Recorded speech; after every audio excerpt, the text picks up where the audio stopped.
let Mark see your face. There you go. Hey Mark, you Hey. see my face now? Yes. It was a great speech. I'm so happy to Can you, today. sorry, can you? Yeah. There you go. First of all, I'm Ahmed from Palestine, and I was so happy to attend this speech. I just have two questions. The first one, just tell me how to not think about being unique, and how will you move in life without thinking that you are unique in this world among these billions, and you have to do something that made you out of the crowd. Okay, this is the first question. The second one, can you like spot these points that you have talked about? I see new perceptions in your book. So how did you apply these perceptions to stay wherever you are now and to have this kind of success? Yeah, I think this will be very beneficial to us. Thanks. Absolutely. It's a good question. I actually went through a little bit of an experience. It was kind of ironic. After subtle art became so successful, there was a lot of temptation for me to, I guess, fill my ego up a little bit, start thinking I was this special human who deserved all of these special things. There's a lot of temptation to kind of stop writing out of curiosity and write for money, because a lot of money started to get offered to me. And so I went through a little bit of a dark period for about 6 months where I needed to take my own advice, which is I needed to sit down, figure out my own values. What is my metric for success? How am I defining success for myself? What is most important to me? And what are the simple daily things that I need to do to live that out? And just block out, all of the hype and excitement that came with the success. And it was really hard to do, but I feel like I was eventually able to do it. I will say this, the easiest thing for me to do would have been to simply just write another book exactly like subtle art. That's pretty much what everybody wanted me to do. And it would have been easy and I would have made a lot of money, but it didn't feel right. It felt like I was compromising my own values, and so I scrapped a couple book ideas, and I went back to my fundamental starting point, which is what am I curious about in the world? What does the world need to hear that I want to be able to say? And that was the starting point for my second book. And I wrote the second book understanding that a large percentage of people who love subtle art were not going to like the second book. And doing that was extremely difficult for me. But I think in the long run it's worthwhile. So I hope that answers your question. Anyone else have a question? What was your first question? What was the uniqueness? Oh, about not being trying to be. So I think there's a lot of pressure put on all of us to stand out and be unique all the time. And look, there's nothing wrong with standing out or being different.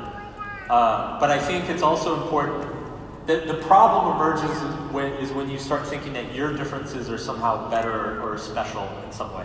And so the way you protect against that is to just understand that it's, there's whatever you experience, thousands, millions of other people are going through the same thing, or something worse, or something similar. It really comes back to empathy, honestly. It's just being able to empathize with a wide variety of people and understand that your struggle or your success is not that special. And people say to me all the time, like, oh, easy for you to say, you sold 8 million books. And I'm like, well, yeah, but there's J.K. Rowling and Stephen King. Like, really, there's always some comparison to make that will make you feel like crap. So I would rather just not make comparisons. Thank you for your question. Question number 2. Lady in the black. There we go. Hi Mark, my name is Lubna Hamdan and I'm the editor for Arabian Business magazine. I've been chasing you for an interview for ages. So it's great to see you live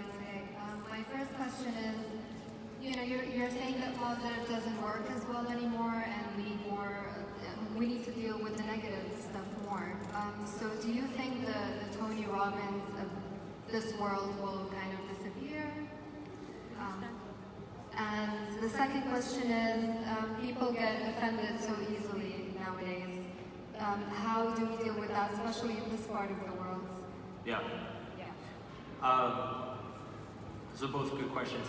I don't think the Tony Robbins version of self-help is going to go away. I just think it's going to become less prominent and less part of the culture. I think something has fundamentally shifted in popular culture, and I think these newer views are going to take more precedence. To deal with people being offended all the time, it's interesting. Well, one, because of the language I use, I've been offending people for a long time. So I'm a little bit desensitized to it, but it's definitely in the United States in just the last 2 or 3 years, it's becoming a real issue of people just constantly being upset. And for me, whoa. I'm getting feedback somewhere. For me, it's just, I believe strongly that sometimes the most valuable things you can hear in life are upsetting. You know, when I think back to the most important things people have said to me, probably like 75% of them, I got really upset when they said it. You know, it's like, that's not true, you don't understand. And then 2 days later, I'm like, oh crap, they were right.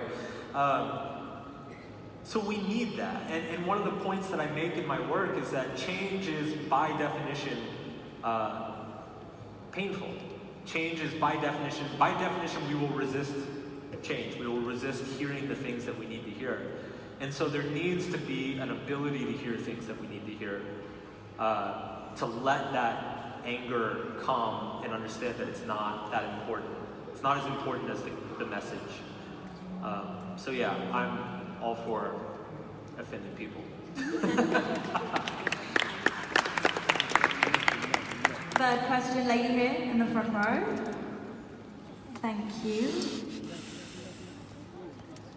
Just along there, thanks. Hi Mark, how are you? Hello. So nice to see you today.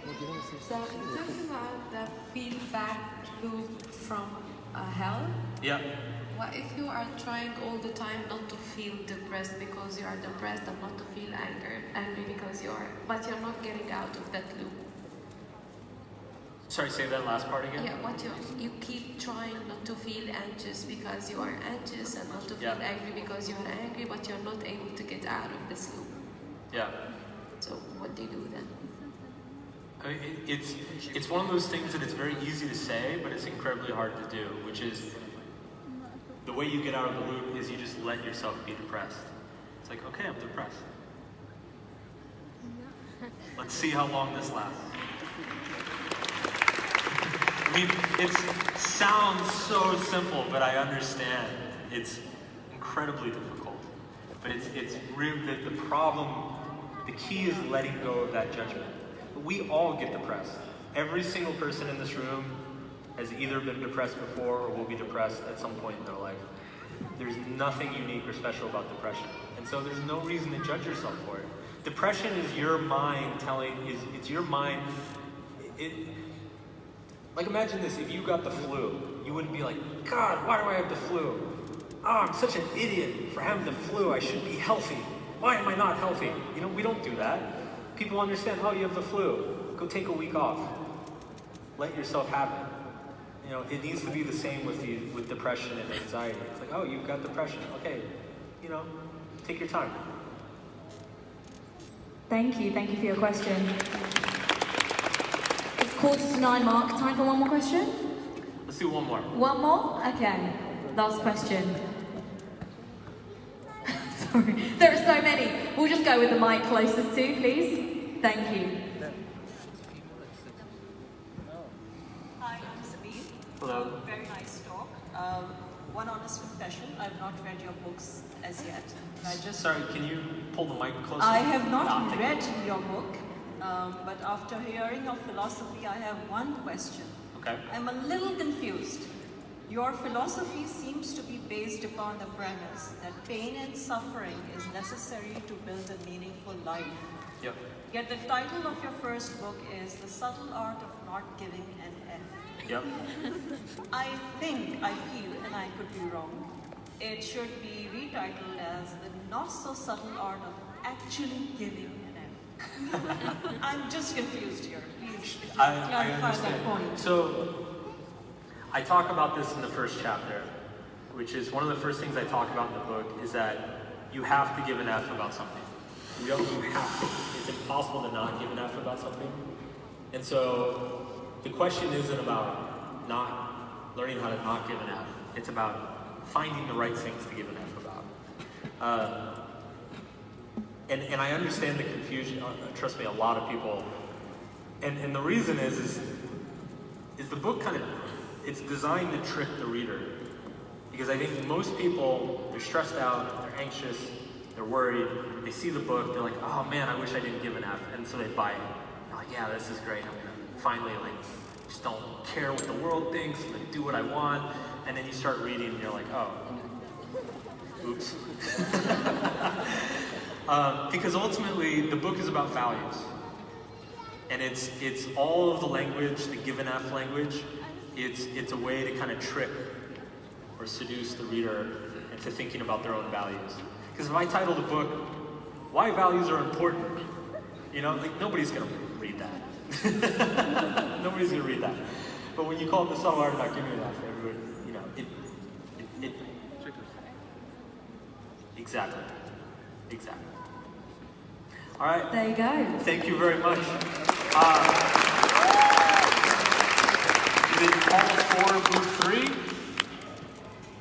Hall 4, H3, Dar Al Tanweer. I'll be signing books in about 15-20 minutes there, so please stop by.